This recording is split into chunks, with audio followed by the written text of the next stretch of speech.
كانوا قبل ذلك محسنين قالوا قليلا من الليل ما يهجعون صدق اللہ العظیم۔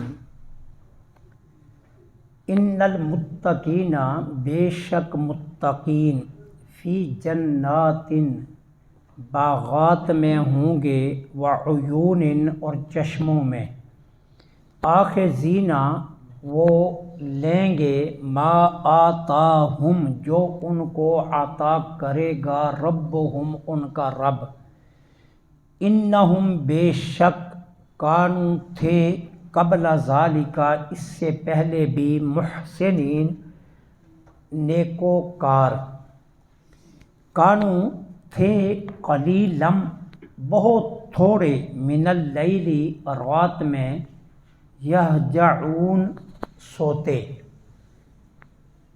اللہ جل سبحانہ و تعالی نے اس سے قبل کفار کے اخروی انجام کا ذکر فرمایا۔ اب اللہ جل سبحانہ و تعالی ایمان والوں کے اخروی انجام کا اعلان فرما رہے ہیں۔ کیا؟ متقین۔ متقین کی 4 قسمیں ہیں۔ ایک وہ مومن متقی جو شرک، کفر سے بچے۔ ایک وہ مومن متقی جو کفر، شرک اور گناہ کبائر سے بھی بچے۔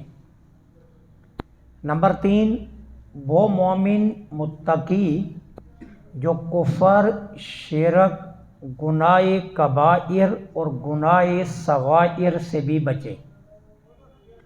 اور چوتھی قسم، وہ متقی مومن جو کفر، شرک، گناہ کبائر، گناہ صغائر، خلاف سنت اور خلاف اولیٰ سے بھی بچے۔ یہ ہیں 4 قسمیں متقین کی۔ اچھا، جو متقین ہیں کہ شرک، کفر، گناہ صغائر، گناہ کبائر، خلاف سنت، خلاف اولیٰ سے بھی بچتے ہیں، یہ وہ خوش بخت ہیں جن کو اللہ قیامت کے دن بغیر حساب کے جنت میں بھیجے گا۔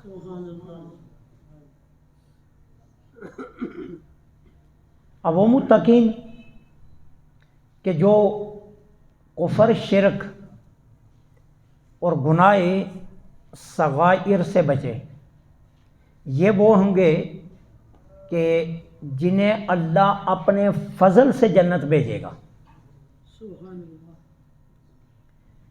وہ متقین جو کفر، شرک اور گناہ کبائر سے بچیں،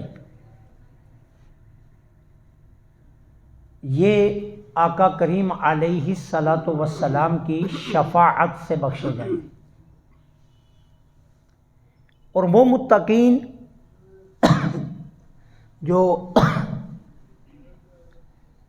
کفر، شرک سے بچے اور گناہ کبائر بھی کبھی کبھی سرزد ہو گیا، گناہ صغائر بھی سرزد ہو گیا، خلاف سنت بھی، خلاف اولیٰ بھی، یہ کام ان سے ہوتے رہے۔ اب ان کی 2 صورتیں ہیں۔ یا تو اللہ تعالی مرنے سے پہلے انہیں توبہ کی توفیق دے دے گا،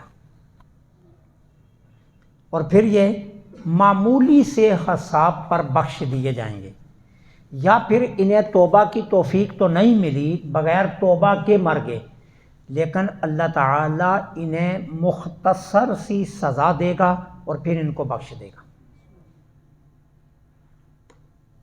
اب یہ متقین کی 4 قسمیں آپ نے سمجھ لی۔ اللہ فرماتا ہے ان المتقین، متقین باغات میں ہوں گے۔ اب اللہ تعالیٰ نے جنت کو باغات کہا، کیوں؟ اس میں مختلف اقسام کے، انواع کے پھلدار درخت ہوں گے جن کے نیچے نہریں بہہ رہی ہوں گی، اس لیے انہیں جنات کہا جاتا ہے، باغات، کہ یہ باغات میں ہوں گے۔ آگے فرمایا وعیون، اور چشموں میں ہوں گے۔ اب اس پر انسان کے اندر ایک اشکال پیدا ہوتا ہے کہ کہ پانی میں رہنا تو کسی انسان کے لیے کوئی اچھا نہیں ہے نا. پانی میں تو انسان کتنا عرصہ رہ سکتا ہے, کچھ وقت رہے تو وہ گلنا سڑنا, اس کے اعضاء جو ہے نا وہ تبدیل ہونا شروع ہو جاتے ہیں, ان کی رنگت, ان کی جلد کے اثرات. تو اس کا مطلب کیا, عیون چشموں میں ہوں گے, اس کا مطلب یہ ہے کہ جن محلات میں انہیں ٹھہرایا جائے گا ان محلات کی چاروں طرف چھوٹی چھوٹی پیاری پیاری نہریں بہہ رہی ہوں گی, اور ان نہروں کے کناروں پر مختلف اقسام کے پھولدار پھلدار درخت ہوں گے. اور یہ جب اپنے محل میں کھڑے ہو کر دیکھیں گے تو یہ منظر اتنا خوشنما ہوگا, اتنا خوبصورت ہوگا کہ کبھی انہوں نے تصور بھی نہیں کیا ہوگا ایسے خوشنما منظر کا. تو عیون چشموں میں ہوں گی کا مطلب یہ ہے کہ ان کے محلات کے آس پاس نہریں بہتی ہوں گی. اچھا, آخذین ما آتاہم, وہ لیں گے جنت میں جو ان کا رب انہیں دے گا. ان کا رب انہیں کیا دے گا؟ چھوٹی نعمتیں, محل, چھوٹی نعمتیں, غلمان, چھوٹی نعمتیں, 70 حوریں, چھوٹی نعمتیں, ہر طرح کے پھل. اور پھلوں کے اندر پھر نعمت کیا ہوگی؟ صبح کیلا کھایا اس کا ذائقہ اور, دوپہر کو کھایا اور, شام کو کھایا اور, رات کو کھایا اور. درخت ایک ہے, کیلا ایک ہے, لنگڑ ایک ہے, لیکن جب آپ اس سے توڑیں گے ہر کیلے کا ذائقہ الگ ہوگا. انار توڑیں گے ہر دانے کا ذائقہ الگ ہوگا. مالٹا توڑیں گے اس کی ہر کاش کا ذائقہ الگ ہوگا. ہر کاش دوسری کاش سے زیادہ لذیذ لگے گی. ہر سیب دیکھنے میں ایک جیسا ہوگا لیکن جیسے آپ کاٹتے جائیں گے اس کی ہر کاش کی لذت بڑھتی جائے گی. یہ چھوٹی چھوٹی نعمتیں, یہ کوئی بڑی نعمتیں نہیں ہیں. محل ہوگا, اطراف میں نہریں بہہ رہی ہوں گی, خوشنما منظر ہوگا, نہ مرنے کا ڈر, نہ برا ہونے کا ڈر, نہ کپڑے پرانے ہونے کا ڈر, نہ بخار, نہ بیماری, نہ کمی, نہ پیشی, کسی چیز کا کوئی خوف نہیں ہوگا, نہ موت کا ڈر. لیکن یہ ساری نعمتیں چھوٹی چھوٹی ہوں گی. سب سے بڑی نعمتیں جنت میں 2 ہوں گی, اور وہ نعمتیں کیا؟ اللہ کی رضا اور رب کا دیدار. یہ بڑی نعمتیں ہوں گی. رب اہل جنت سے مخاطب کرے گا, جیسے آپ سورہ قاف میں پیچھے پڑھا ہے. اللہ فرمائے گا اہل جنت کیا تمہیں میری جنت میں مزہ آ رہا ہے؟ اہل جنت کہیں گے رب بڑا مزہ آ رہا ہے. اللہ فرمائے گا میں نے اس سے ایک اور مزہ آگے بھی رکھا ہے. تو اہل جنت حیران رہ جائیں گے کہ اس سے آگے مزہ کیا ہو سکتا ہے, اس مزے سے آگے بھی, کہ جب انار توڑتے ہیں تو ہر دانے کا ذائقہ الگ ہے, تو اس سے آگے مزہ کیا ہو سکتا ہے. تو اللہ تعالیٰ پھر فرمائیں گے میں تم سے کبھی ناراض نہیں ہوں گا. اس اعلان میں وہ مزہ, وہ لطف, وہ ذائقہ ہوگا کہ اہل جنت کی ساری نعمتوں کے ذائقے بھول جائیں. اور پھر جب رب کا دیدار ہوگا تو رضا سے بھی زیادہ بڑا ذائقہ اس کا ہوگا. ٹھیک ہے. اور ایک تیسرا ذائقہ بھی ہوگا, اور اس ذائقے کی لذت انوکھی ہوگی. اس میں مٹھاس بھی ہوگی, نمکینہ پن بھی ہوگا. اور ایک مرتبہ آپ اس ذائقے کو لیں گے تو آپ کا دل کرے گا ہم اس ذائقے پر سب کچھ قربان کر دیں. اور وہ ذائقہ کیا ہوگا؟ دیدار مصطفیٰ کا. وہ میرے آقا کے دیدار کا ذائقہ ہوگا. وہ اس سے بھی بڑے بڑے ذائقے ہوں. کانوا قلیل. اچھا, اب فرمایا انہم کانوا قبل ذالک محسنین. اللہ یہ نعمتیں کیوں دے گا؟ فرمایا اس لیے کہ وہ اس سے پہلے بھی محسنین تھے, نیکوکار تھے. کیا مطلب؟ دنیا میں نیک اعمال کر کے آئے. دنیا میں نیک اعمال کر کے آئے. اب دنیا میں نیک اعمال, محسن کون ہوتا ہے؟ جو فرائض کی پابندی کرے اس کی شروط سمیت, اس کے مستحبات ارکان کی تعدیل سمیت فرائض کی پابندی کرنے والا, اور فرائض کے ساتھ سنن اور نوافل کی پابندی کرنے والا محسنین گنا جاتا ہے قرآن کی اصطلاح میں۔ ہمارے بہت سے دوست ہیں فرض پڑھتے ہیں، سنن کی پرواہ نہیں کرتے، نوافل کی پرواہ نہیں کرتے، سنتے ہیں چھوڑ دیتے ہیں، نفل چھوڑ دیتے ہیں، تو یہ محسنین میں نہیں آئیں گے۔ اچھا، کچھ لوگ فرض پڑھتے ہیں لیکن ان میں تعدیل ارکان کا خیال نہیں رکھتے، اوقات مستحبہ کا خیال نہیں رکھتے، شروط کا خیال نہیں رکھتے، اللہ تعالیٰ کی جانب سے جو شرائط ہیں ان کا خیال نہیں رکھتے، نماز میں بے دہانے کھڑے رہتے ہیں، نماز میں کبھی بالوں سے، کبھی داڑھی سے، کبھی لباس سے کھیلتے رہتے ہیں، کبھی قمیص اوپر کر لی، اس کے آستین کبھی نیچے کر لیے، کبھی بالوں میں کنگھی کی طرح انگلیاں گھما دیں، کبھی باندھ لیے ہاتھ، کبھی کھول لیے، توجہ سے نہیں پڑھتے، تو یہ محسنین نہیں ہیں۔ محسنین کون ہیں؟ جو اللہ کی بارگاہ میں اس طرح کھڑے رہیں کہ میں مالک الملک کی بارگاہ میں کھڑا ہوں، جس طرح بادشاہ کی دربار میں ملازم حرکت بھی نہیں کرتا، سانس بھی روک کر رکھتا ہے بادشاہ ناراض نہ ہو جائے، اللہ کی بارگاہ میں جب کھڑا ہوا جائے نماز میں تو پھر اس طرح دھیان رکھا جائے کہ میرا رب میرے سامنے ہے، میں اسے دیکھ رہا ہوں، وہ مجھے دیکھ رہا ہے، لہٰذا اللہ رب العالمین کے دربار کے آداب پر پوری توجہ رہے اور نماز کے ارکان میں تعدیل کرے، رکوع آرام سے کرے، قیام آرام سے کرے، قعود اور سجدے آرام سے کرے، قعدہ تشہد آرام سے کرے، دوڑ نہ لگائے، سکون سے نماز پڑھے، جس سے اس کو خود محسوس ہو کہ میرا دل نماز میں لگا ہوا ہے۔ اگر دل نماز میں نہیں لگا ہوا تو یہ محسنین نہیں ہے۔